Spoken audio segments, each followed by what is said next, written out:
Good morning. This morning, in first appearance court, the defendant, Nidas Ravukis, age 19, appeared in front of Josh Deaton on the state's motion to deny pretrial release for the murder of Eliza Morales. The Judge Deaton granted our motion, and the defendant's pretrial release has been denied. He will remain in custody. His next court date is February 18, 2026, in courtroom 4004 in front of Judge Brian Thielander. The state has charged the defendant with 3 counts of first-degree murder, 1 count of intentional homicide of an unborn child, armed robbery, aggravated arson, and aggravated cruelty to animals. The state has alleged that on January 24, 2026, the defendant responded to an ad that was placed on Facebook Marketplace in regards to the purchase of a truck. The defendant purchased that truck from the victim and her husband. The victim and her husband had left their plates inadvertently on the truck, and arrangements were made for the defendant to return those plates on January 26, 2026.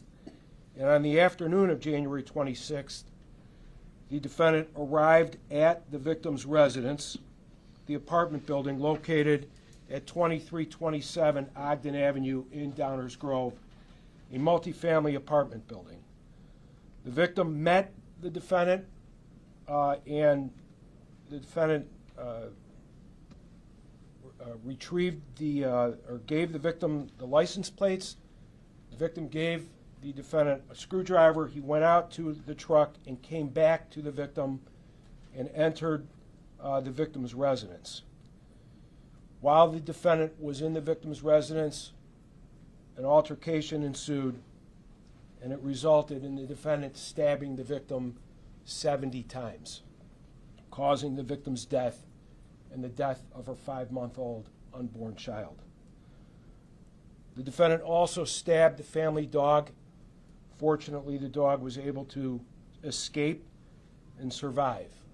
Before the defendant was done, he took available materials and started a fire inside the apartment. The defendant then fled in the truck, and at 6:09 p.m., the Downers Grove Fire Department received a fire alarm from the victim's building. They responded, and when they arrived on the scene, they located Eliza near the door. When she was taken into an ambulance, firefighters observed injuries and noticed that she was deceased. The Downers Grove Fire Department was successfully able to put the fire out, and in addition, the Downers Grove Police Department responded, and the response in this case from law enforcement was overwhelming. The Downers Grove Police Department quickly identified the suspect in this case, and at 11:42, they observed the pickup truck in the driveway on a house on Spruce Lane in Westmont. At that time, the defendant was taken into custody. Subsequently, a search warrant was executed at the Spruce Lane address, and located in the course of that search warrant were boots that it is believed the defendant was wearing at the time of the offense, and the police observed what appeared to be blood on those boots. Additional clothing was also located at that residence. The preliminary results of the fire investigation is that there are 2 points of origin, the first being the kitchen stove and the second being the front door. The fire is currently determined as incendiary and started with normal combustible materials. The police continued their investigation, which led them to 63rd and Main, which is an Ace Hardware store, and in the garbage at that location, the police located additional clothing that the defendant had been wearing at the time of the offense. In addition, they located Eliza's work lanyard and work IDs from Lurie Children's Hospital, where Eliza worked, as well as Eliza's husband's debit card. There were gloves that appeared to have been blood that were located, as well as pieces of Eliza's phone. The police also executed a search warrant on the subject truck, and apparent blood was located on the driver's door and steering wheel. The preliminary cause of death to Eliza are numerous stab wounds in intrauteral fetal demise due to multiple sharp force injuries. This was a horrific act of violence that the people have alleged in this case. I want to thank the Downers Grove Police Department for an incredible, thorough investigation that continues to this day. The Downers Grove Fire Department, DuPage County Merit, which is the emergency response investigative team, the DuPage County Fire Investigation Task Force, the Office of the Illinois State Fire Marshal, and also multiple fire protection districts that responded to this fire. Violent crimes like this can shake a community to its core. But the public should be reassured that in Downers Grove and in DuPage County, public safety remains the #1 priority. And the response in this case is a testament to the men and women in law enforcement in this county and how they respond to crimes like this. As I said earlier, the response was overwhelming. And as a result of that overwhelming response, a suspect was quickly arrested. He's been charged, and he's now being held in the DuPage County Jail until the time of his trial. The public should know that we will use every available resource in this county to bring a full measure of justice to the victim in this case. At this point, I will turn it over to Chief of Police Mike DeVries. Hello, good morning. Thank you for being here. My name is Michael DeVries, D-E-V-R-I-E-S. I'm the Chief of Police in Downers Grove. I'm joined here by my Deputy Chief of Operations, Jim McGreal, my Lieutenant of Investigations, Jeremy Thayer, who led the investigation, and our team of investigators who were instrumental in making the arrest in this case. I want to start off on behalf of the Village of Downers Grove, the Downers Grove Fire Department, and the Downers Grove Police Department. I'd like to extend our sincere condolences to the family and loved ones of Eliza Morales. Eliza's death is deeply tragic and represents a profound loss, not only to her family and loved ones, but also to the Downers Grove community and beyond. The arrest reflects the tireless effort and dedication of our officers, detectives, and the assistant state's attorneys that worked with us, who worked throughout the night of the incident and into the following day with both care, urgency, and professionalism to identify and apprehend the person responsible on behalf of Eliza and her unborn child. Their lives were taken far too soon. As a police chief, this is the worst call that you can get. And, immediately once we started determining the circumstances that were involved here, we knew that our top priority was to solve this case. And as we began to develop information quickly and urgently, I could tell that somebody was looking over us. Somebody was helping us with this case. And I'm truly thankful. Not only was this outstanding police work, but somebody was looking over us and helping us gather this information and evidence in a very timely, quick, thorough, and professional manner, which led to this outcome. So I'm thankful for that. I'm thankful that we have an outcome for Eliza, her family, and her unborn child. And I'm hopeful that this provides a sense of peace for the family as they deal with this tragic situation.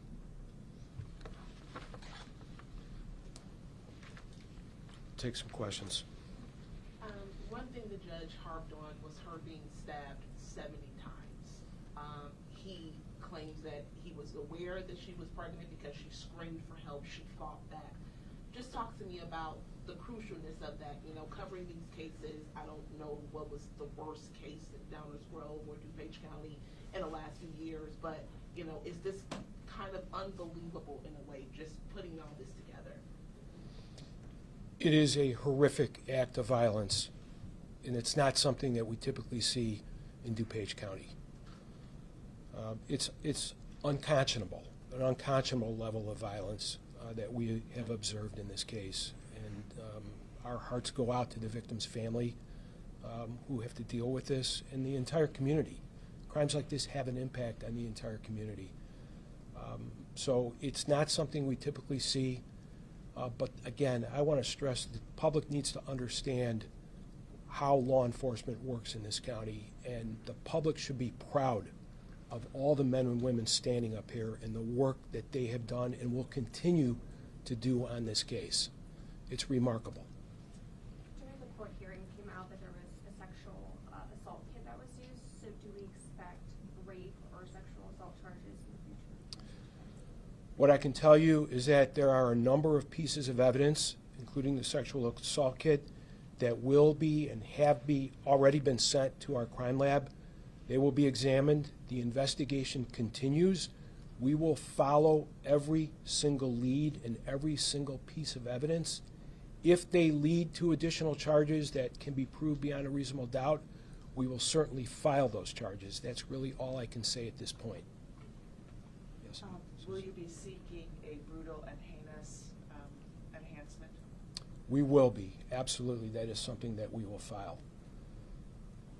At this point in your investigation, do you get the sense that this was premeditated? Was there something that happened in an exchange between the two of them? Do you think that he intended to do this kind of harm when he came to her apartment?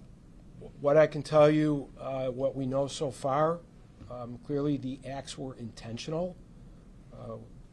The defendant is charged with intentional first-degree murder.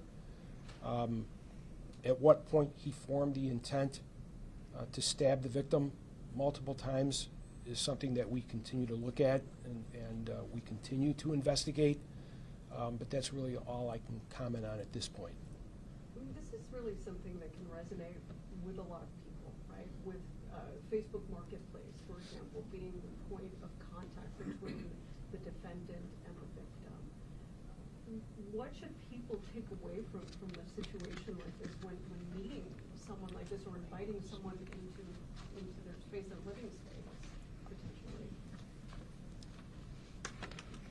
potentially? Well, I think that, you know, any time that you're doing an online transaction with somebody that you don't know, you know, there's obviously risks involved. And we've certainly heard cases of that, you know, I think here in Illinois and throughout the country. And people can, you know, try and take some precautions to, you know, either find another way. It's very popular nowadays. Find another way or take some precautions, as many as they can, to try and ensure a safe transaction, a safe meeting place, you know, trying to know the identity of the person that you're meeting with. That's really all I can add. How are your officers and detectives doing having to not, I mean, we just heard all of this in court, but they had to see all of this firsthand. Yeah, this is a tragic incident. You know, as I said, you never want to get a call like this, and then to learn further details of what occurred. You know, all I can say is that when I said somebody was looking over us, I could tell you, looking back and during the investigation, you know, this is a case that we knew that we had to solve, but there was a calm sense of urgency amongst our team.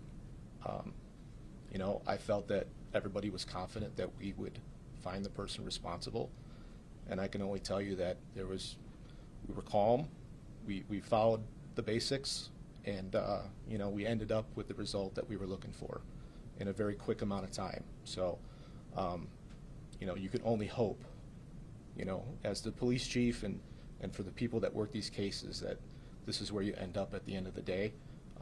Just being able to provide a sense of peace to the victim's family, and obviously find justice for Eliza and her unborn child. The judge also mentioned how he really put the the whole community at risk, especially lighting this fire? What is the status of the building? I understand it was evacuated. Sure. All the residents were displaced that evening. Some of them had places to go. Obviously, people were still evacuating at the time that the fire was started, so it generated a fire alarm. Some residents observed fire at that door on their way out. And luckily, everybody was able to get out safely. I'd just like to commend our fire department for their quick response, for their attempt at life-saving efforts with Eliza. We certainly worked to make sure that any residents that were displaced had a place to stay. So we worked internally with the fire department team, our village social worker, and the American Red Cross to help make sure those people are taken care of. So. Court documents seem to indicate you returned to the apartment with a screwdriver in hand, but then also said the majority of her staff wounds were with a knife. Can you just clarify if you think the screwdriver was used in the puncture, any of the puncture? We know that the injuries were described as sharp force injuries. We cannot determine at this point how many injuries came from a knife or some other type of a weapon. It may have been a screwdriver, but that is something that we hope to uncover in the course of the investigation. Has the knife been recovered? There was a search for the knife. To this point, at this point, the answer is no. Would you be able to give us a sense of the suspect's demeanor? I mean, they mentioned in court today that he didn't show any remorse on these efforts.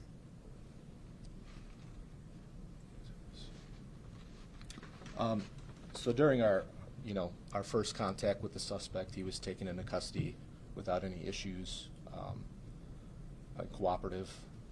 We began our first interview, which was not very fruitful, other than telling us that he was there. And then later on, during the second interview, obviously he made statements, that implicated him in the crime.